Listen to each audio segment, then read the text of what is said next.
9 lelaki diberkas bagi membantu siasatan kes pergaduhan menggunakan pedang dan parang dalam insiden di Jalan Meru Bestari dekat Meru Raya, Ipoh, Perak pada Ahad lalu.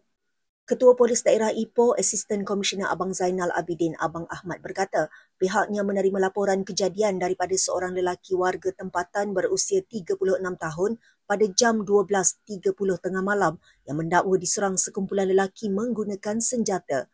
Menurutnya, siasatan awam mendapati motif kejadian berpunca daripada perselisihan faham berkaitan motosikal yang dirampas dalam kegiatan lumba haram.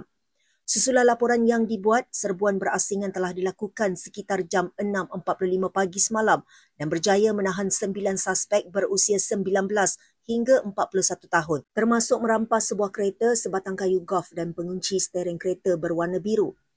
2 daripada 9 suspek mempunyai rekod bersabit kes dadah dan jenayah, manakala hasil ujian saringan air kencing pula mendapati 3 suspek positif dadah. Jelasnya 4 suspek direman 3 hari, manakala 5 yang lain direman sehari untuk siasatan di bawah Seksyen 148 Kanun Keseksaan bagi kesalahan merusuh menggunakan senjata.